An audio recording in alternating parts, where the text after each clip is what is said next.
میں یہ نکاح ہرگز نہیں کروں گی۔ جیسے ہی مجھے خبر ملی کہ حمزہ پاشا کے ساتھ کل میرا نکاح ہے، ڈرتے ہوئے اس انکار کے نتائج جانے بغیر میں نے ناشتے کے دوران ڈائننگ ٹیبل پر سب کو اپنے فیصلے سے آگاہ کیا۔ جہاں گھر کے کچھ افراد یہ فیصلہ سن کر مطمئن ہو گئے تھے، وہیں باقی سب لوگ یہ فیصلہ سن کر پریشان ہو گئے تھے، کیونکہ وہ لوگ اس انکار کے نتائج سے بخوبی واقف تھے۔ ان سب کو میری پرواہ نہیں تھی۔ وہ ابا سے اس مصیبت سے جان چھڑانا چاہتے تھے، اسی لیے وہ اس نکاح کے لیے رضامند تھے۔ تم اس نکاح کے لیے انکار نہیں کر سکتی، کیونکہ تحسین پاشا تمہارے اس انکار کے بدلے ہم لوگوں کو تباہ و برباد کر دے گا، اس لیے تمہیں ہر حال میں یہ نکاح کرنا ہوگا اگر تم چاہتی ہو کہ تمہارے ماں باپ سلامت رہیں۔ بابا نے جب یہ بات کی تو شرمندگی سے میں نے سر جھکا لیا، کیونکہ اپنے ماں باپ کو فراموش کر کے اس وقت میں صرف اپنے آپ کے بارے میں سوچ رہی تھی۔ مجھے تھوڑا دکھ ہوا، لیکن دوسرے پل میں سنبھلتے ہوئے بابا سے گویا ہوئی، ایسا ہرگز نہیں ہو سکتا۔ آپ لوگ میرے ساتھ ایسا کیسے کر سکتے ہیں، جبکہ آپ لوگ اچھی طرح سے واقف ہیں کہ حویلی میں رہنے والی عورتوں کا رہن سہن کیسا ہے۔ کیا وہ ایک ایسی لڑکی کو قبول کریں گی جس کی ماں کا تعلق ان کے خاندان سے نہیں تھا بلکہ ان کے مخالفین کے خاندان سے تعلق رکھتی تھی؟ بابا، کیا آپ اپنی بیٹی کو اس جہنم میں اپنے ہاتھوں سے جھونک دیں گے؟ یہ کہتے ہوئے میری آنکھوں سے بھل بھل آنسو بہنے لگے۔ ڈائننگ ٹیبل پر بیٹھے سبھی لوگ خاموشی کے ساتھ اپنا سر جھکائے بیٹھے تھے۔ کسی میں بھی بولنے کی ہمت نہیں ہو رہی تھی، یا وہاں بیٹھے سبھی لوگ مجھے اس قربانی کے لیے مجبور کرنا چاہتے تھے۔ غرض ان سب کی تمنا جو بھی تھی، میں جاننے میں انٹرسٹڈ نہیں تھی۔ میں یہ نکاح نہیں کرنا چاہتی تھی، کیونکہ میں جانتی تھی کہ اس کے بعد حویلی والے میرے ساتھ جو سلوک کریں گے وہ مجھے اکیلے ہی برداشت کرنا ہوگا۔ کوئی بھی میرا ساتھ دینے والا نہیں ہوگا۔ ساتھ دینا تو دور کی بات، جب میں حویلی پہنچ جاؤں گی تو وہ لوگ مجھے کبھی بھی اپنے گھر والوں سے ملنے نہ دیں گے۔ اس بات سے میں بخوبی واقف تھی، چاہے وہ قسمیں اٹھا لیں یا یہ وعدہ کر لیں کہ وہ بعد میں مجھے اپنے گھر والوں سے ملنے دیں گے اور میرا بہت زیادہ خیال رکھیں گے، لیکن ایسا کبھی ہو ہی نہیں سکتا۔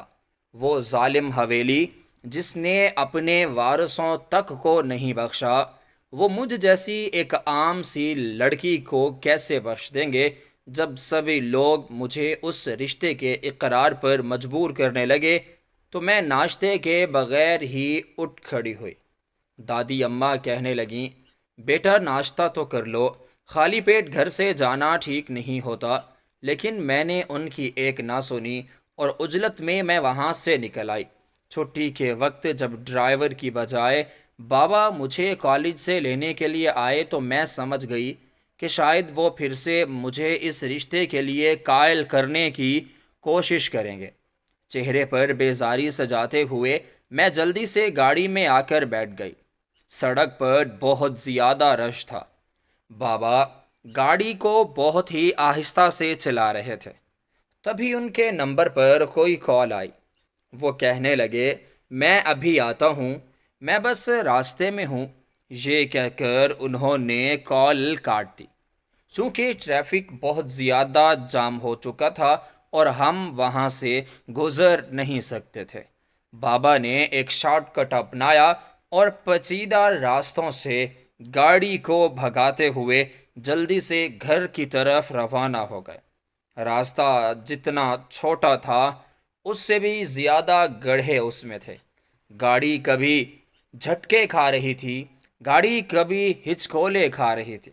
میں نے بے چینی سے کہا، بابا اس راستے پر گاڑی چلانا خطرناک نہیں؟ بابا نے سنجیدگی سے جواب دیا، خطرہ تو ہر راستے میں ہے بیٹا، لیکن بعض دفعہ منزل پر جلد پہنچنے کے لیے دشوار راستے اختیار کرنے پڑتے ہیں، ان کے الفاظ میرے دل میں اتر گئے۔ کیا میں بھی کسی ایسے ہی راستے پر کھڑی تھی جہاں ہر قدم پر خطرہ تھا، جہاں میرا فیصلہ میری زندگی بدل سکتا تھا؟ ہم لوگ گھر سے 5 منٹ کی مسافت پر تھے جب اچانک ہماری کار پر گولیاں چلنے لگیں۔ ابا اور میں بہت زیادہ خوفزدہ ہو گئے۔ بابا کہنے لگے نیچے بیٹھ جاؤ تاکہ ہمیں گولی نہ لگے۔ وہ سیٹ سے جھک گئے تھے، میں بھی جلدی سے آگے کی طرف ہو کر بیٹھ گئی۔ وہ جو کوئی بھی تھے فائرنگ کر کے وہاں سے سب کے سب چلتے بنے تھے، لیکن میرے دل کی دھڑکن بے قابو ہو چکی تھی۔ خوف نے میری سانسیں جکڑ لی تھیں۔ تھوڑی دیر بعد بابا کے موبائل پر پھر سے کال آنے لگی۔ ہم دونوں بری طرح سے ڈرے ہوئے تھے۔ میرے تو ہاتھ پاؤں کانپے جا رہے تھے۔ البتہ بابا تھوڑی دیر بعد سنبھل چکے تھے اور اب گاڑی چلانے کے قابل ہو چکے تھے۔ وہ ایک سنسان راستہ تھا، اکا دکا گاڑیاں وہاں سے آ جا رہی تھیں۔ بابا نے کال اٹھائی تو ان کے چہرے پر سکتہ طاری ہو گیا۔ میں نے دیکھا ان کی آنکھوں میں ایک انجانا خوف ابھر آیا تھا، جیسے وہ آنے والے وقت کا اندازہ لگا چکے ہوں۔ دوسری طرف سے جو بھی تھا وہ کچھ کہہ رہا تھا، لیکن بابا جان خاموشی کے ساتھ سنتے رہے۔ میں نے دھڑکتے دل سے پوچھا، بابا کون ہیں وہ لوگ؟ کیا چاہتے ہیں؟ بابا نے گہرا سانس لیا اور سخت لہجے میں بولے، میں ہرگز اپنی بیٹی تمہیں نہ سونپوں گا۔ تم نے جو کرنا ہے کر لو۔ مخالف سمت جو آدمی تھا وہ ابھی بھی کچھ بول رہا تھا، لیکن بابا جان نے کال کاٹ دی۔ کال کاٹتے ہی ان کے چہرے کی ہوائیاں اڑی ہوئی تھیں۔ مجھے لگا کہ وہ لوگ جا چکے ہیں، اب ہم پر دوبارہ فائرنگ نہیں کریں گے، لیکن یہ میری غلط فہمی تھی۔ تھوڑی دیر بعد ہم پر پھر فائرنگ کی گئی۔ بابا جو کار سے نکل کر باہر کھڑے ہوئے تھے، انہیں سینے پر گولی لگی۔ میں نے چیخ کر بابا کو پکارا، لیکن وہ لڑکھڑا کر زمین پر گر گئے۔ میں تیزی سے ان کے قریب پہنچی۔ بابا بابا آنکھیں کھولیں پلیز، مجھے اکیلا مت چھوڑیں، میں نے لرزتی ہوئی آواز میں کہا۔ ان کے ہونٹوں پر ایک مسکراہٹ ابھری اور انہوں نے میرا ہاتھ تھام کر دھیرے سے کہا، بیٹا ہمیشہ مضبوط رہنا، تم کمزور پڑو گی تو یہ لوگ تمہیں توڑ دیں گے۔ لیکن ان کے الفاظ مکمل بھی نہ ہو پائے اور ان کی جو گرفت تھی وہ میرے ہاتھوں سے ڈھیلی پڑ گئی۔ میں نے بے بسی کے ساتھ انہیں جھنجھوڑا۔ بابا نہیں پلیز مت جائیں، بابا آنکھیں کھولیں، میں اکیلی رہ جاؤں گی۔ میں نے روتے ہوئے ان کا چہرہ تھام لیا۔ زخم گہرے ضرور ہیں مگر صحت یاب آپ ہو جائیں گے، جلد ہی آپ کے یہ زخم بھی بھر جائیں گے۔ یہ سن کر میرے دل میں اطمینان کی ایک لہر سی دوڑ گئی، جیسے کسی نے بے یقینی کے اندھیروں میں امید کی ایک ننھی کرن جلا دی ہو۔ گھر کے سبھی لوگ خوشی کا اظہار کر رہے تھے، لیکن میری مسکراہٹ جیسے سب کو کھل کر کہہ رہی تھی۔ ہر گزرتا شخص مجھ پر طنزیہ نگاہ ڈال کر خاموشی سے آگے بڑھ جاتا۔ ان کے رویوں میں عجب سرد مہری تھی جو میرے دل پر بوجھ بن کر محسوس ہو رہی تھی، مگر یہاں کسی کو اس کا احساس نہیں تھا۔ دادی جان جو ہمیشہ میرا ساتھ دیتی تھیں، میں نے انہیں پکارا تو انہوں نے مجھے نظر انداز کرتے ہوئے رخ موڑ لیا۔ ایک پل کے لیے لگا جیسے میرے سبھی سہارے چھن گئے ہوں۔ ان کی بے رخی نے میرے دل میں ایک اور زخم ڈال دیا۔ وہ سب مجھے اس سب کا ذمہ دار سمجھ رہے تھے اور اس الزام نے مجھے بہت زیادہ تنہا کر دیا تھا۔ سب کا رویہ میرے دل کو بری طرح سے زخمی کر رہا تھا۔ جیسے ہی ڈاکٹر نے بابا سے ملنے کی اجازت دی، میں بے اختیار بھاگتی ہوئی اندر کی طرف گئی۔ بابا ہوش میں آ چکے تھے، لیکن مجھے دیکھتے ہی فوراً سونے کی اداکاری کرنے لگے، یعنی بابا بھی مجھ سے ناراض ہو چکے تھے۔ سب کے رویے کو دیکھ کر میں نے دل میں ٹھان لیا کہ میں یہ قربانی دینے کو تیار ہوں جیسے ہی میں نے حمزہ پاشا سے نکاح پر رضامندی ظاہر کی، بابا نے مجھے گلے سے لگا لیا اور میرے ماتھے پر بوسہ دیا۔ ان کی آنکھوں میں سکون چھلکنے لگا، جیسے ان کی کوئی بہت بڑی پریشانی ختم ہو چکی ہو۔ اماں بھی بہت خوش تھیں اور دادی جان تو خوشی سے میرے صدقے واری جا رہی تھیں۔ امی جان بتاتی ہیں کہ جب میں پیدا ہوئی تھی، میری صورت دیکھتے ہی نانی نے میرا نام سوہنی رکھ دیا تھا۔ میں اپنے نام کی طرح ہی بہت زیادہ خوبصورت تھی۔ میں نے تو ایم فل بھی کر رکھا تھا اور اب نزدیکی کالج میں لیکچر کے طور پر میں پڑھا بھی رہی تھی۔ اپنی زندگی سے میں بہت زیادہ مطمئن تھی، لیکن پھر حمزہ پاشا کا قصہ میری زندگی میں ایک عذاب سا بن کر نازل ہوا۔ میں نہیں جانتی تھی کہ جتنی میں خوبصورت ہوں، اس سے کہیں زیادہ بدقسمت میرا نصیب ہوگا۔ کوئی بھی اس نکاح سے خوش نہیں تھا، بس یہ ایک فارمیلٹی تھی جو زبردستی نبھائی جا رہی تھی۔ نکاح بہت سادگی سے ہوا، مگر ہر طرف خوف اور ڈر کا سما تھا۔ حویلی سے 5-6 لوگ آئے تھے، مگر ان کے ساتھ 10 سے 15 گارڈ بھی تھے، جن کے ہاتھوں میں بڑی بڑی بندوقیں تھیں۔ ان کی موجودگی نے ہمارے گھر میں ایسا خوف بھر دیا کہ کوئی ڈھنگ سے خوش بھی نہ ہو سکا۔ جیسے کسی جنازے کو رخصت کیا جاتا ہے، ویسے ہی مجھے بھی رخصت کر دیا گیا۔ چند لمحوں میں میری ساری دنیا ہی بدل کے رہ گئی تھی۔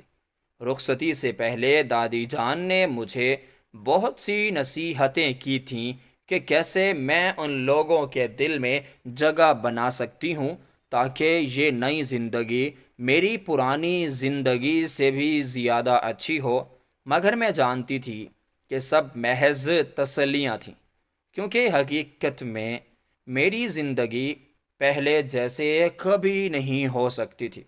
میں نے سب کی نصیحتوں کو پلو سے باندھ لیا تھا۔ مجھے لگا کہ اپنے اخلاق سے میں سب کا دل جیت لوں گی، لیکن حویلی والوں کے سینے میں دل کی جگہ پتھر تھے جو کبھی بھی موم نہیں ہو سکتے۔ اس حقیقت کا ادراک مجھے بعد میں ہوا۔ جب رخصتی ہوئی تو میں سوچ رہی تھی کہ بے شک نکاح سادگی سے ہوا ہے، لیکن حویلی میں میرا شاندار استقبال ضرور ہوگا۔ بڑی نانی جان میری آؤ بھگت کریں گی، مگر میری سوچ کے برعکس جیسے ہی گاڑیاں حویلی میں داخل ہوئیں، مجھے فوراً باہر نکال دیا گیا۔ میرا سارا سامان ہی ضبط کر لیا گیا، حتیٰ کہ مجھے موبائل رکھنے کی بھی اجازت نہ دی گئی۔ میں ہکا بکا سب کے چہروں کو دیکھ رہی تھی۔ حویلی کا کوئی فرد میرا استقبال کرنے کو نہیں آیا، بلکہ ایک ملازمہ آئی تھی جو باقی ملازماؤں پر حکم چلا رہی تھی۔ وہ میرا سارا سامان ضبط کر کے چیکنگ کرنے لگی کہ کہیں میں کوئی ایسی چیز تو نہیں لائی جو حویلی والوں کے لیے نقصان دہ ہو۔ ان کی اس بے یقینی پر میں حیران رہ گئی۔ اعلیٰ خاندان سے ہونے کے باوجود بھی وہ مجھ پر اعتبار نہیں کر رہے تھے۔ مجھے بہت دکھ ہوا۔ میں سوچنے لگی کہ کیا میں ایسے لوگوں کے درمیان رہ پاؤں گی جنہوں نے اس رشتے کی شروعات ہی بے یقینی سے کی ہے۔ میرے حقیقی والد ملک دلاور نہیں بلکہ تحسین پاشا تھے۔ اس حقیقت پر میری ماں نے کبھی پردہ نہیں ڈالا۔ دراصل میری والدہ رقیہ بیگم اور میرے والد ملک دلاور بچپن سے ایک دوسرے سے منسوب تھے۔ پاشا خاندان اور ملکوں کے پیچھے کئی نسلوں سے لڑائیاں چلتی آ رہی تھیں۔ وہ دونوں خاندان ایک ہی علاقے میں بسیرا کیے ہوئے تھے اور دونوں میں ہی لڑائیاں بھی ہوتی رہی تھیں، یہاں تک کہ انہوں نے اس لڑائی میں اپنے کئی وارث قربان کر دیے۔ پہلی بار ایسا ہوا تھا کہ ایک بیٹی کو اس جنگ میں قربان کر دیا گیا۔ تحسین پاشا جو میرے والد کے ساتھ یونیورسٹی میں پڑھتے تھے، جب انہیں اس بات کا علم ہوا کہ ان کی کلاس فیلو رقیہ ملک دلاور کی منگیتر ہے، تو انہوں نے ملک دلاور سے بدلہ لینے کے لیے ان کی ماں کو اغوا کر لیا اور پھر ملکوں کو جلانے کے لیے نہ صرف رقیہ بیگم سے نکاح کر لیا۔ ملک اپنی عزت کے یوں نیلام ہونے سے زخمی شیر کی طرح دھاڑ رہے تھے۔ وہ کسی طرح اپنی بیٹی کو واپس لانا چاہتے تھے، لیکن تحسین پاشا کے والد حمید پاشا کا اس علاقے میں زیادہ رعب بھی تھا اور بہت بڑا دبدبہ بھی تھا، جس کی وجہ سے جیت ان کی ہوئی اور ان کے بیٹے کی چاہت پر رقیہ کا نکاح ملک دلاور کے سامنے تحسین پاشا سے ہو گیا۔ ملک دلاور جو تحسین پاشا کو اپنی منگ کی گمشدگی پر بڑی بڑی دھمکیاں دیتے تھے، ایک روز خود اغوا کر لیا گئے، اور اغوا کرنے والا کوئی اور نہیں بلکہ خود تحسین پاشا تھا۔ تحسین پاشا کے آدمیوں نے ملک دلاور کو ایک کرسی پر باندھ دیا اور ان کے سامنے ہی ان کی منگیتر کا نکاح تحسین پاشا سے کروا دیا۔ یوں تحسین پاشا جیت گیا اور ملک دلاور ہار گیا۔ ملک دلاور اپنی عزت یوں پامال ہوتے دیکھ کر بے بسی کی آگ میں جل رہے تھے۔ وہ اپنی منگیتر کو چھڑوانے کے لیے کسی بھی حد تک جا سکتے تھے۔ حمید پاشا جانتے تھے کہ اگر رقیہ کو واپس نہ بھیجا گیا تو ایک بہت بڑی جنگ چھڑ سکتی ہے جو دونوں خاندانوں کے لیے تباہ کن ثابت ہوگی۔ اس لیے انہوں نے فیصلہ کر لیا کہ رقیہ کو واپس بھیج دیا جائے، کیونکہ وہ اس معمولی لڑائی میں اپنے بیٹے کو کھونے کے متحمل نہیں ہو سکتے تھے۔ یوں رقیہ کو اس وعدے کے ساتھ واپس بھیج دیا گیا کہ بعد میں طلاق کے کاغذات جو ہیں وہ بھی بھیج دیے جائیں گے، لیکن اسی دوران معلوم ہوا کہ رقیہ امید سے ہے، مگر اب وہ ملک ہاؤس واپس آ چکی تھیں اور کسی صورت پلٹ کر جانا نہیں چاہتی تھیں۔ یہ حقیقت تحسین پاشا سے چھپا لی گئی۔ یوں 1 سال بعد رقیہ کو طلاق ہو گئی۔ کافی عرصے تک تحسین پاشا کو یہ علم نہ ہو سکا کہ اس کی ایک بیٹی بھی ہے، مگر اس کے والد حمید پاشا ہر حقیقت سے واقف تھے۔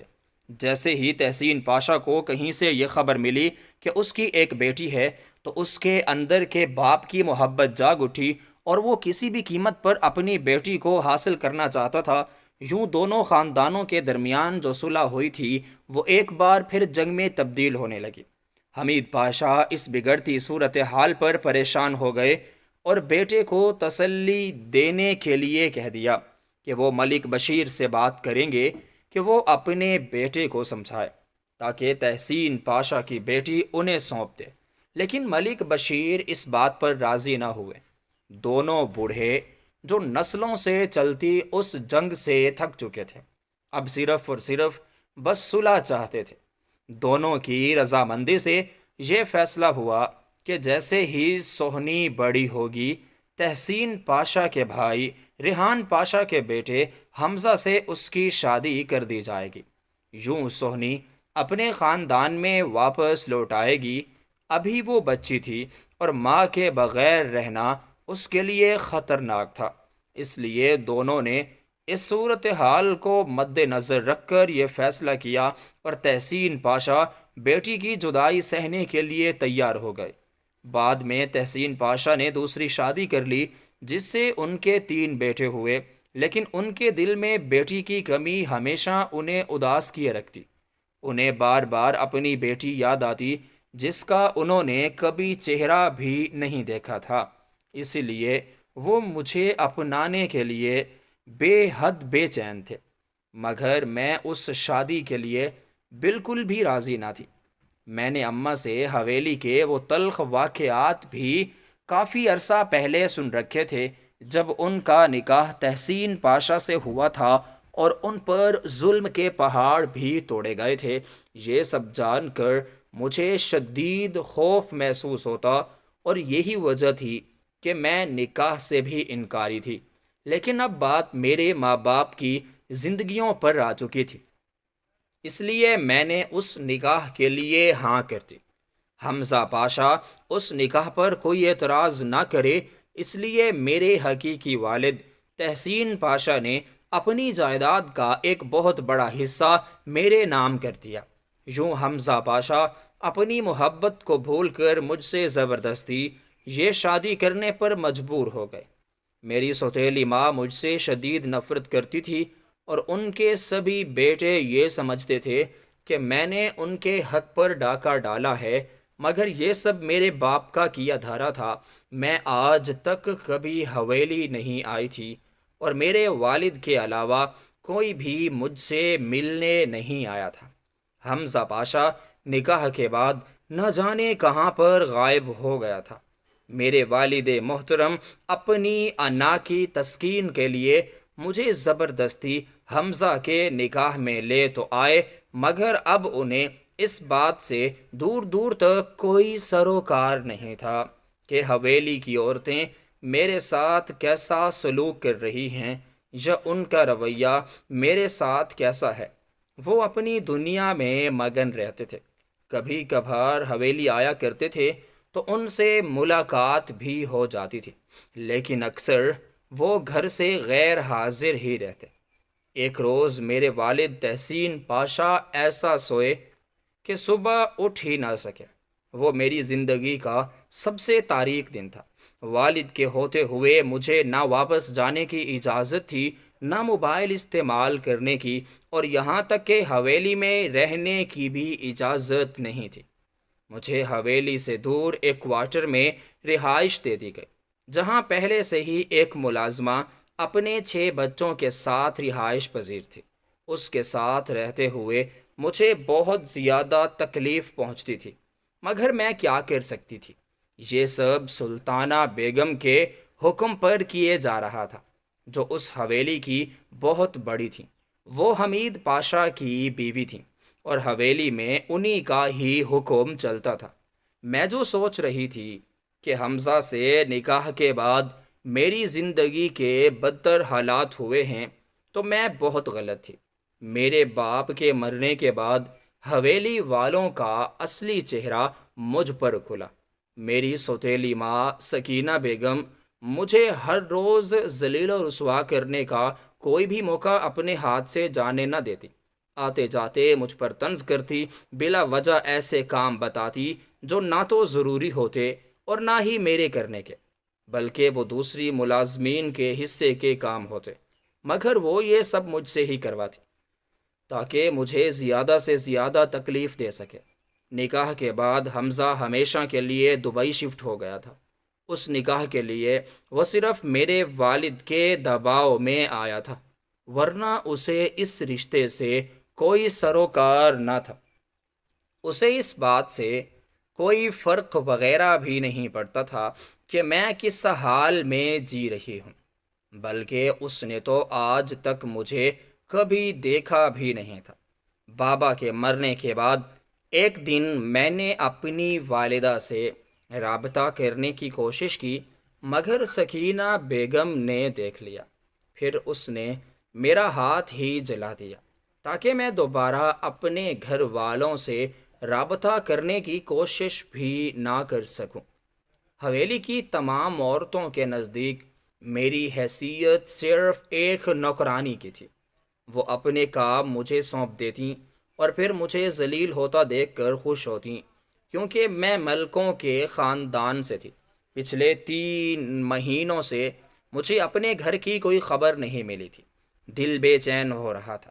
ماں کی خیریت جاننے کے لیے ہی میں نے رابطے کی کوشش کی تھی، مگر حویلی والوں نے میری یہ کوشش بھی ناکام بنا دی۔ میری اس گستاخی پر میری سوتیلی ماں نے ملازمین کو حکم دیا کہ اگلے 1 ہفتے تک مجھے کھانا نہ دیا جائے، کیونکہ میں نے ان کے حکم کی خلاف ورزی کرتے ہوئے اپنی ماں سے رابطہ کرنے کی کوشش کی تھی۔ نہ صرف مجھے پورا ہفتہ بھوکا رہنا پڑا، بلکہ سکینہ بیگم نے جان بوجھ کر حویلی کے تمام پردے اتروا دیے اور شدید ٹھنڈ میں مجھے کپڑے دھونے پر لگا دیا۔ اتنے سارے کپڑوں کو دیکھ کر میں تو حیران اور پریشان رہ گئے۔ کھانے کی کمی کی وجہ سے مجھے تو کمزوری بھی ہو رہی تھی، جس کی وجہ سے مجھ سے کام بھی نہیں ہو پاتا تھا۔ مگر کام کرنا مجبوری تھی۔ حویلی میں رہنے کے لیے کام تو کرنا تھا۔ ایک روز ملازمہ نے میرے بال دیکھے تو تعریف کر بیٹھے، مگر سکینہ بیگم کو یہ تعریف ہضم نہ ہوئی۔ انہوں نے میرے کمر تک آتے گھنے بال کینچی کے ایک وار سے ہی کاٹ کے رکھ دیے۔ بال کٹ جانے پر میں بہت زیادہ روئی، مگر سکینہ بیگم کو اس بات سے کوئی بھی فرق نہ پڑا، بلکہ مجھے تو اذیت اور تکلیف میں دیکھ کر انہیں خوشی محسوس ہوئی۔ کبھی کبھی مجھے اپنے باپ پر غصہ آتا، جس کی وجہ سے میں اس جہنم میں لائی گئی تھی، مگر میں تو کر بھی کیا سکتی تھی؟ یہ ہمارے بڑوں کا فیصلہ تھا، اور مجھے ہر حال میں اس فیصلے کو قبول بھی کرنا تھا۔ ان کے ظلم و ستم ہمیں کبھی ختم نہیں ہونے دیتے۔ ملازمہ کو کہہ کر انہوں نے میرے کمرے میں پلنگ بھی ہٹوا دیا، جو پہلے سے ہی بہت زیادہ ٹوٹا ہوا تھا اور ہر طرح سے آوازیں نکالتا رہتا تھا۔ اب مجھے فرش پر ایک پتلا سا گدا بچھا کر سونا پڑتا۔ شدید ٹھنڈ کی وجہ سے مجھے بخار ہو جاتا، جس سے میں مزید کمزور ہو جاتی اور میں کام نہ کر پاتی۔ پھر کام نہ کرنے کی وجہ سے مجھے مزید ڈانٹ بھی سننی پڑتی۔ سب کے اس رویے سے میں تنگ آ چکی تھی۔ وہ سب میرے اپنے تھے، مگر صرف تب تک جب تک میرے والد زندہ تھے۔ ان کے دور میں بھی مجھے خاص آزادی حاصل نہیں تھی، لیکن کم از کم کسی کی ہمت نہیں ہوتی تھی کہ وہ مجھ پر کوئی حکم چلا سکے۔ ایک روز میں کچن میں چائے بنا رہی تھی کہ میری بڑی ننند نادر کچن میں داخل ہوئی اور مجھ پر حکم چلاتے ہوئے کہنے لگی، آدھا گھنٹہ پہلے میں نے تمہیں چائے کا کہا تھا، ابھی تک تم سے چائے نہیں بنی۔ اس نے مجھ سے اتنی بدتمیزی کی کہ مجھے اس پر غصہ آ گیا۔ میں نے سخت لہجے میں کہا، بنا رہی ہوں۔ وہ عمر میں مجھ سے چند مہینے چھوٹی تھی، مگر پھر بھی وہ مجھ سے بدتمیزی کر رہی تھی۔ یہ بات مجھے کسی بھی صورت ہضم نہ ہوئی، اس لیے میں نے اسے غصے سے واپس مڑ کر جواب دے دیا۔ مجھے غصے میں دیکھ کر وہ مزید چلا کر بولی، ملا، تمہاری حیثیت اس حویلی میں ایک ملازمہ سے بھی کمتر ہے، اپنی اوقات کو تم مت بھولو۔ جب اس نے مجھے میری اوقات یاد دلائی تو میرا دل شدت سے بھر گیا۔ اسی لمحے اس نے غصے میں میرا ہاتھ ابلتی ہوئی چائے میں ڈال دیا۔ میں تو تکلیف سے رونے لگی اور فوراً اپنا ہاتھ کھینچ لیا۔ جلن کے مارے میرا ہاتھ لال ہو چکا تھا۔ میں نے جلدی سے اپنا ہاتھ پانی والی بالٹی میں ڈال دیا۔ کچھ دیر کے لیے مجھے سکون محسوس ہوا، مگر پھر وہی جلن دوبارہ ناقابل برداشت ہونے لگی۔ میں روتے ہوئے تمام کام چھوڑ کر کوارٹر آ گئی اور اپنے ہاتھ پر پٹی کرنے لگی۔ اس پر بھی خوب ہنگامہ ہوا۔ میں نے سوچ لیا کہ یہ لوگ بے شک میرے گھر جانے پر پابندی لگائیں، لیکن میں ہر حال میں اپنے گھر پر جا کر رہوں گی۔ اب تو والد صاحب بھی میرے وفات پا چکے ہیں، جو وہ چاہتے تھے وہ تو ہو چکا۔ اب میں اپنی زندگی مزید برباد نہیں ہونے دوں گی، اس لیے میں نے بغیر کسی کو بتائے وہاں سے بھاگنے کا منصوبہ بنا لیا۔ ایک ملازمہ جو میرے ساتھ اسی کوارٹر میں رہتی تھی، وہ میرا ساتھ دینے کو تیار ہو گئی۔ اس نے کہا کہ اس کا بھائی جو اسی حویلی میں ڈرائیور ہے، مجھے حفاظت میرے گھر چھوڑ دے گا۔ میں نے اس کی بات مان لی، لیکن یہ سکینہ بیگم کی چال تھی۔ وہ مجھے سخت سے سخت سزا دلوانا چاہتی تھی۔ جیسے ہی میں ڈرائیور رضوان کے پاس پہنچی تاکہ ہم یہاں سے نکل سکیں، فوراً ملازمہ سکینہ بیگم اور سلطانہ بیگم کو بلا لائی۔ جب انہوں نے اپنی آنکھوں سے یہ منظر دیکھا کہ میں ڈرائیور کے ساتھ بھاگ رہی ہوں، تو سلطانہ بیگم کو اس بات کا یقین نہیں آیا۔ وہ بے یقینی سے میری طرف دیکھتی رہی۔ انہیں لگا کہ واقعی میں ڈرائیور کے ساتھ بھاگنے جا رہی ہوں۔ وہ مجھے کم نسلی ہونے کے تانے دینے لگی۔ مجھے ان کی باتوں پر بہت زیادہ غصہ آ رہا تھا۔ میری رگوں میں بھی انہی لوگوں کا ہی خون دوڑ رہا تھا۔ یہ تو میری ماں کی تربیت تھی، جو میں ان کے سامنے خاموشی اختیار کیے ہوئے تھی، ورنہ میں انہیں ان سے بھی زیادہ اونچی آواز میں جواب بھی دے سکتی تھی۔ سلطانہ بیگم نے مجھے بھاگتے ہوئے پکڑ لیا اور سزا کے طور پر ایک کمرے میں بند کر دیا جو بھینسوں کے بھاڑے کے قریب واقع تھا۔ اس کمرے کے ساتھ ایک اور کمرہ تھا جس میں شکاری کتے بندھے ہوئے تھے۔ وہ ساری رات بھونکتے رہتے اور مجھے نیند بھی نہ آتی تھی۔ روزانہ ایک ملازمہ آ کر مجھے کھانا دے جاتی۔ وہ کمرہ میرے لیے مصیبت سے بڑھ کر تھا۔ وہاں بے شمار چوہے تھے اور اتنی گندگی تھی کہ سانس لینے پر بھی پھیپھڑوں میں درد محسوس ہوتا تھا۔ میں رو رو کر اللہ سے دعا کرتی کہ کسی طرح مجھے اس جہنم سے آزادی دلوا دے۔ سارا دن تو میرا خاموشی کے ساتھ کٹ گیا، کیونکہ ٹوٹی ہوئی کھڑکی سے روشنی اندر کی طرف آ رہی تھی، لیکن رات ہوتے ہی چوہوں نے ہر طرف ہی ہلچل مچا دی۔ ڈر کے مارے میری سانسیں رکی چلی جا رہی تھیں۔ میں مسلسل رو رو کر اللہ تعالیٰ سے فریاد کر رہی تھی کہ اچانک میرے پاؤں میں ایک شدید درد کی لہر دوڑ گئی۔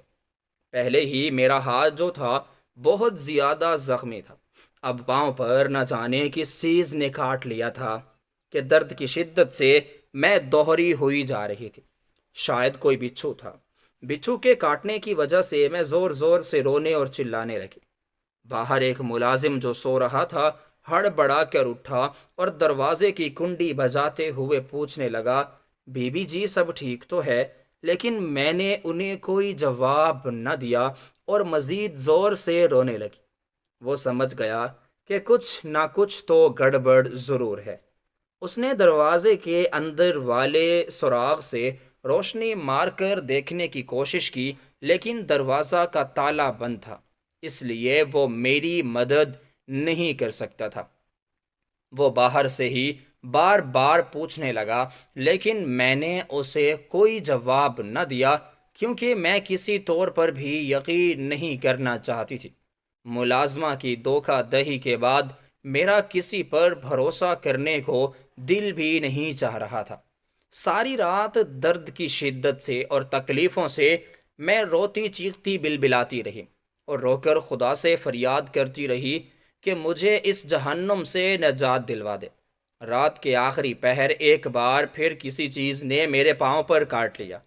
اب ایک ہی پاؤں پر 2 زخم بن چکے تھے۔ درد کی شدت سے میں رو رہی تھی، لیکن وہاں کوئی بھی نہیں تھا جو میری مدد کر سکتا۔ شاید وہاں ایک سے زیادہ بچھو تھے۔ میں نے اندازہ لگاتے ہوئے اپنی چپل اتار کر ارد گرد فرش پر مارنا شروع کر دیا تاکہ اگر بچھو موجود بھی ہوں تو مر جائیں۔ ابھی ایک مصیبت سے جان چھوٹی تھی کہ اچانک مجھے محسوس ہوا جیسے کوئی زور سے میری چوٹی کھینچ رہا ہے۔ میرا ایک ہاتھ زنجیر سے بندھا ہوا تھا جبکہ دوسرا آزاد تھا۔ میں دوسرے ہاتھ سے اپنی چوٹی چھڑانے کی کوشش کرنے لگی۔ وہ ایک موٹا تازہ چوہا تھا۔ ڈر کے مارے میرا جسم خوف سے بھی کانپنے لگا۔ ساری رات شدید اور اذیت اور تکلیف میں گزری۔ صبح ہوئی تو ملازمہ کھانا دینے آئی، لیکن مجھے بے ہوشی کی حالت میں دیکھ کر فوراً سلطانہ بیگم کو وہ اطلاع دینے کے لیے چلی گئی، مگر وہ تو بہت زیادہ بے حس ہو چکی تھی۔ کہنے لگی، بدذات پر پانی کے چھینٹے مارو، ابھی اٹھ بیٹھے گی۔ وہ تو میری طرف دیکھنا بھی گوارا نہیں کرتی تھی۔ ملازمہ نے مجھے ہوش میں لایا، پانی پلایا، اور پھر وہی ملازم جو رات بھر باہر پہرا دے رہا تھا، اس کے کہنے پر اس نے مجھے پین کلر دی تاکہ کچھ درد کم ہو سکے۔ پاؤں دیکھ کر ہی وہ سمجھ گئی کہ مجھے بچھو نے کاٹا ہے۔ بغیر سلطانہ بیگم کی اجازت کے ملازمہ ایک کرسی اسی کمرے میں لے آئی اور پھر مجھے اس پر بٹھا کر دوبارہ سے باندھ دیا تاکہ میں ان فضول کے کیڑے مکوڑوں سے محفوظ رہ سکوں۔ وہ ایک غیر ہوتے ہوئے بھی مجھ پر رحم کر رہی تھی، جبکہ میرے اپنے ہی مجھ پر ایک بار بھی ترس نہ کھا سکے۔ نہ جانے وہ لوگ مجھ سے کس چیز کا بدلہ لیے جا رہے تھے۔ حالانکہ نہ تو میری ماں قصوروار تھی اور نہ ہی میں، یہ سب تو تحسین پاشا کا اپنا کیا دھارا تھا۔ میں 3 4 روز تک اس کمرے میں قید رہی۔ دھیرے دھیرے وہاں کا خوف ختم ہوتا جا رہا تھا، اور سلطانہ بیگم کو یہ بات ہرگز پسند نہیں آ رہی تھی۔ وہ ہمیشہ مجھے اذیت میں رکھنا چاہتی تھی، اس لیے ایک روز انہوں نے میری سزا خود ہی ختم کر دی اور مجھے حویلی واپس بلا لیا۔ ابھی تک میرے پاؤں میں شدید درد تھا اور میں لنگڑا لنگڑا کر چل رہی تھی۔ ہاتھ کا زخم مزید بگڑ چکا تھا، اب اس میں جگہ جگہ پیپ بھرنے لگی تھی، کیونکہ جلنے کے بعد جب اس کا صحیح علاج نہ ہوا تو زخم خراب ہو گیا۔ جب بھی اس پر پانی پڑتا تو مزید تکلیف ہونے لگتی۔ نہ جانے سلطانہ بیگم کو اچانک مجھ پر کیسے رحم آ گیا۔ انہوں نے ڈاکٹر سے میرا چیک اپ کروایا، جس نے مجھے سخت احتیاط برتنے کی ہدایت دی اور پانی سے دور رہنے کا کہا، لیکن سلطانہ بیگم کے نئے حکم کے مطابق مجھے ساری حویلی کی صفائی کرنے کا کام دے دیا گیا۔ کھانا پکانے سے زیادہ گھر کی صفائی کا کام بہت مشکل تھا۔ سارا دن مجھے حویلی کی صفائی میں لگ جاتا۔ میری ساتھ برت دیتی ہی وفات پا چکی تھی اور ان کے شوہر بیرون ملک سیٹل ہو چکے تھے۔ حمزہ بھی اپنے والد کے پاس چلا گیا تھا۔ یوں حویلی والوں کے ظلم سہنے کے لیے میں اکیلی رہ گئی تھی۔ کوئی بھی میرا ہمدرد نہ تھا۔ گھر کی صفائی کے بعد مجھے سلطانہ بیگم کی ٹانگوں کی مالش کرنی ہوتی اور تب تک کرتی رہتی جب تک وہ خود مجھے نہ روک دیتی۔ نیند سے برا حال ہوتا، لیکن وہ مجھ پر رحم نہیں کھاتی تھی۔ مجھے حویلی سے باہر جانے کی ہرگز ہرگز اجازت نہیں تھی، اور نہ ہی کسی ملازمہ کو کچھ بھی کہنے کی اجازت تھی کہ وہ کام کے علاوہ مجھ سے کوئی بھی بات کرے۔ میں شبانہ ملازمہ کے انجام کو دیکھ کر خوف زدہ ہو گئی تھی۔ جب اس نے میری مدد کرنے کی کوشش کی تھی تو اسے حویلی کے تاخانے میں لے جا کر قید کر دیا گیا تھا، اور پھر کسی نے اسے دوبارہ سے نہیں دیکھا۔ اس کے گھر والوں کو بتایا گیا کہ وہ اپنے آشنا کے ساتھ کہیں بھاگ چکی ہے، جبکہ حقیقت میں ایسا کچھ بھی نہیں تھا۔ اس بیچاری کو نافرمانی کے جرم میں موت کے گھاٹ اتار دیا گیا، اور یہ سب کچھ میری نظروں کے سامنے ہوا تاکہ میرے دل میں خوف پیدا ہو سکے۔ ایک روز سکینہ بیگم نے مجھے اپنے کمرے میں بلایا اور میرے سامنے کچھ کاغذات رکھتے ہوئے کہا کہ ان پر سائن کر دو۔ جب میں نے انہیں پڑھا تو معلوم ہوا کہ یہ اس جائیداد کے کاغذات تھے جو میرے والد محترم نے میرے نام پر کی تھی۔ میں نے اس پر مزید سائن وغیرہ کرنے سے انکار کر دیا تو سکینہ بیگم نے سختی سے میری چوٹی پکڑ لی اور میرا منہ اپنے قریب کرتے ہوئے بولی، اگر تم نے میرا کہا نہیں مانا تو میں تمہاری اسی گردن پر چھری پھیر دوں گی۔ مجھے یقین نہیں آ رہا تھا کہ وہ لالچ میں آ کر اتنی اندھی ہو جائے گی، مگر ان سے جان چھڑانے کے لیے میں نے آخر کار ان کاغذات پر سائن کر ہی دی۔ ویسے بھی مجھے اپنے والد محترم کی جائیداد سے کسی بھی قسم کا کوئی سروکار نہیں تھا۔ یہ دولت میرے لیے تو عذاب بن چکی تھی۔ اسی دولت کی وجہ سے ہی حمزہ نکاح کے لیے راضی ہوا تھا، اور اب وہ نکاح کر کے بھاگ چکا تھا۔ حمزہ کی بہن کو میرے ہونے یا نہ ہونے سے کوئی فرق نہیں پڑتا تھا، مگر پھر بھی وہ اکثر اپنا غصہ مجھ پر نکال دیتی تھی۔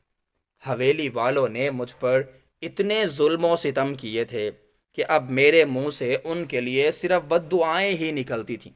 میں نے کئی بار کوشش کی کہ ان سب کے بارے میں اچھا سوچوں اور اچھے اخلاق سے ان کا دل جیتنے کی کوشش کروں، مگر انہوں نے ہر بار مجھے غلط ثابت کر دیا۔ ایک روز حویلی کے سبھی افراد کسی شادی میں گئے ہوئے تھے اور گھر میں زیادہ پہرا بھی موجود نہیں تھا۔ موقع پاتے ہی میں وہاں سے فرار بھی ہو گئی۔ مغرب کا وقت تھا، ہر طرف اندھیرا ہی اندھیرا چھا چکا تھا۔ کیونکہ یہ سردیوں کے دن تھے۔ مغرب کی اذان کے بعد دھند نے ہر منظر کو دھندلا کر دیا تھا۔ ایسے میں چند فٹ کے فاصلے پر کھڑا شخص بھی دکھائی نہ دیتا تھا۔ میں نے وہی کالا سوٹ پہنا جو حویلی میں کام کرنے والی اس ملازمہ کا تھا جس نے پہلے مجھے بھگانے کی کوشش کی اور پھر دھوکے سے پکڑوا بھی دیا تھا۔ حویلی سے نکلتے ہی میں نے ایک بڑی لکڑی کی لاٹھی اپنے ساتھ رکھ لی، کیونکہ اس علاقے میں بہت سے آوارہ کتے تھے جن کی وجہ سے کئی لوگ زخمی ہو چکے تھے۔ سب حویلی لایا گیا تو میری آنکھوں پر پٹی بندھی ہوئی تھی، اس لیے میں یہ جان نہ سکی کہ ہمارے گھر جانے والا راستہ کون سا ہے۔ اللہ کا نام لے کر میں تو وہاں سے چل پڑی۔ حویلی والوں کے ظلم و ستم سے میں بہت زیادہ تنگ آ چکی تھی، اس لیے وہاں سے فرار ہوئی، مگر راستے میں ہی آوارہ کتوں نے آ کر مجھے اپنے گھیرے میں لے لیا۔ وہ تعداد میں 8 ہوں گے یا پھر 9 ہوں گے۔ میں اتنے کتوں کو کسی بھی صورت قابو نہیں کر سکتی تھی۔ میرے ہاتھ میں موجود لکڑی کی پتلی سی لاٹھی بھی ٹوٹ چکی تھی، اور وہ درندے مجھے اس سنسان جگہ میں نوچ کھانے کو تیار تھے۔ خود کو بچانے کے لیے میں نے بغیر دیکھے سیدھے راستے پر دوڑ لگا دی۔ وہ سبھی کتے بھونکتے ہوئے میرے پیچھے دوڑ رہے تھے۔ کچھ دور جا کر ان کی آوازیں آنا بند ہو گئیں تو میں نے اطمینان کا سانس لیا۔ اب میرے سامنے سیدھی سڑک دکھائی دے رہی تھی جو شاید شہر کی طرف جا رہی تھی۔ راستے میں مجھے ایک جھونپڑی نظر آئی جو ایک پیپل کے بڑے درخت کے نیچے بنی ہوئی تھی۔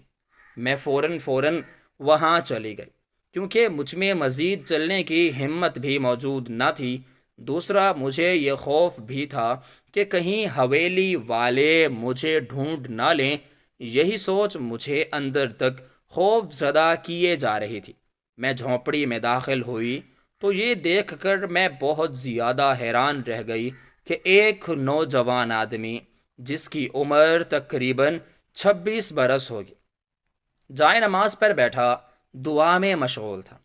اس کا چہرہ نور سے چمکا جا رہا تھا اور آنکھوں سے آنسوؤں کی جھڑی بھی لگی ہوئی تھی۔ اس نوجوان کا چہرہ اتنا نورانی تھا کہ میں کچھ لمحے کے لیے اس میں کھو گئی۔ تھوڑی دیر بعد خود پر نظر محسوس کرتے ہوئے جب وہ میری طرف متوجہ ہوئی تو سوالیہ نظروں سے دیکھنے لگا۔ میں نے بنا کسی جھجک کے اپنی ساری کہانی سنا ڈالی۔ مجھے تسلی دینے کی بجائے وہ کہنے لگے، بی بی تہجد کا وقت ہونے والا ہے، وضو کر کے تہجد کی نماز ادا کر لو، پھر جو دعا کرو گی وہ قبول ہو جائے گی۔ اس کی بات سن کر میں تو تڑپ کر بولی، اگر دعا قبول نہ ہوئی تو؟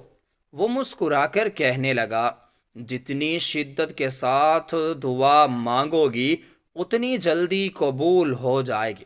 یہ کہہ کر وہ پھر سے اپنی نماز میں مشغول ہو گیا۔ میں نے باہر لگے ہوئے نلکے سے وضو کیا اور نماز کو پڑھنے لگی۔ رو رو کر خدا سے فریاد کرنے لگی کہ کسی طرح مجھے اس جہنم سے نجات دلا دے اور ایک ایسی زندگی عطا کرے جس کی میں نے تمنا کی تھی۔ حویلی والوں کے ظلم و ستم سے میں بہت ہی تنگ آ چکی تھی۔ نہ جانے کب میں خدا کے سامنے ان کا شکوہ کر بیٹھی اور مکافات عمل کی دعا مانگ لی۔ صبح ہونے تک میں جائے نماز پر بیٹھی روتی رہی۔ فجر کی نماز ادا کرنے کے بعد میرا دل ہلکا ہو چکا تھا۔ تبھی ایک چھوٹا لڑکا بھاگتا ہوا جھونپڑی میں داخل ہوا اور کہنے لگا، بابا سائیں، حویلی میں غضب ہو گیا ہے۔ سنا ہے تحسین پاشا کے دونوں بیٹوں کو دشمنی کی بنا پر سجاول خان نے قتل کر دیا ہے اور اب وہ ملک چھوڑ کر جا چکا ہے۔ کوئی حویلی والوں کو انصاف دلانے والا نہیں تھا۔ حمید پاشا اور تحسین پاشا کی موت کے بعد حویلی والوں کا زور اس علاقے پر ختم ہو چکا تھا۔ پولیس نے بھی کارروائی کرنے سے انکار ہی کر دیا تھا، کیونکہ سجاول خان کے والد ظہیر خان نے انہیں بھاری رقم دی تھی۔ سلطانہ بیگم نے کافی بھاگ دوڑ کی، لیکن وہ ظہیر خان کا کچھ بھی نہیں بگاڑ سکیں۔ پوتوں کے قتل کی خبر سنتے ہی انہیں ہارٹ اٹیک ہوا اور وہ ہسپتال میں داخل تھیں۔ یہ کہہ کر وہ لڑکا تو وہاں سے چلا گیا۔ حویلی والوں کے انجام کا سن کر میری تو روح بھی کانپ گئی۔ میں جہاں پر بیٹھی تھی فوراً دوپٹہ اوڑا اور اس لڑکے کے پیچھے پیچھے جانے لگی۔ میں نے اسے آواز دی اور کہا، مجھے وہاں چھوڑاؤ۔ وہ کہنے لگا، حویلی یہیں پاس ہی تو ہے، وہ دیکھو سامنے، اس راستے پر چلی جاؤ، وہاں پہنچ جاؤ گی۔ میں تو ہرگز وہاں نہ جاؤں گا۔ سنا ہے حویلی میں کسی نے آگ بھی لگا دی ہے، جس کی وجہ سے کئی ملازمین جھلس گئے ہیں۔ بے شک میں حویلی والوں سے نفرت کرتی تھی۔ شایان اور کاشان میرے سگے بھائی نہ سہی، لیکن اتنے عرصے ان سب کی خدمت کرتے ہوئے مجھے ان سب کی عادت سی ہو چکی تھی۔ میری آنکھوں سے بھل بھل آنسو سے بہنے لگے۔ حویلی پہنچی تو ہر طرف افراتفری مچی ہوئی تھی۔ چند لمحوں میں ہی وہ آباد حویلی ویران ہو کر رہ گئی تھی۔ ڈرائیور حویلی میں موجود تھا۔ میں نے اسے فوراً ہسپتال لے جانے کو کہا۔ ہسپتال پہنچی تو سکینہ بیگم وہیں پر موجود تھیں۔ میرے دونوں بھائیوں کی لاشیں ابھی تک حویلی میں نہیں لائی گئی تھیں، جبکہ سلطانہ بیگم ICU میں تھیں۔ سکینہ بیگم نے مجھے وہاں دیکھا تو غصے سے میری طرف بڑھیں اور بغیر کچھ پوچھے میرے منہ پر 2 تھپڑ مار دیے۔ پھر غصے سے بولیں، یہ سب تمہاری وجہ سے ہو رہا ہے۔ جب سے تم حویلی میں آئی ہو ہر طرف نحوست چھا گئی ہے۔ پہلے میں نے اپنا شوہر کھویا اور اب اپنے دونوں بیٹے بھی۔ میں تمہیں کبھی معاف نہیں کروں گی۔ دل چاہ رہا ہے کہ تمہارا گلا دبا دوں، لیکن تمہارے گندے خون سے میں اپنے ہاتھوں کو بالکل نہیں رنگنا چاہتی۔ یہ کہہ کر انہوں نے مجھے زور سے دھکا دیا۔ میرا سر دیوار سے جا ٹکرایا اور خون کا فوارہ بھی ابل پڑا۔ شدید درد کی لہر میرے جسم میں دوڑ گئی۔ آنکھوں سے بھل بھل آنسو بہنے لگے اور چکر سے بھی آنے لگے۔ پھر مجھے یاد نہیں کہ میرے ساتھ یہ سب کچھ کیا ہوا۔ جب آنکھ کھولی تو میں ہسپتال میں موجود تھی۔ میرے پاس میری ماں بیٹھی ہوئی تھی اور ملک دلاور سامنے صوفے پر بیٹھے ہوئے پریشان پریشان سے نظر آ رہے تھے۔ وہ سبھی لوگ جنہوں نے مجھے ستانے کے لیے مجبور کیا تھا، آج ان کے چہروں پر شرمندگی کے آثار نمایاں تھے، لیکن میں بے تاثر چہرہ لیے ان سب کو گھور رہی تھی۔ تبھی میری ماں روتے ہوئے میرے سر میں ہاتھ پھیرنے لگی۔ ملک دلاور کے ہاتھ میں کوئی کاغذات تھے جنہیں وہ کئی بار الٹ پلٹ کر دیکھ چکے تھے۔ آنکھوں میں آئے آنسو صاف کرتے ہوئے انہوں نے دوبارہ سے اپنی آنکھوں پر چشمہ لگایا، ہاتھ میں پین اٹھایا اور پھر میری طرف بڑھے۔ طلاق کے کاغذات دیکھ کر میری رہی سہی جو امیدیں بچی تھیں وہ بھی ختم ہو کے رہ گئیں۔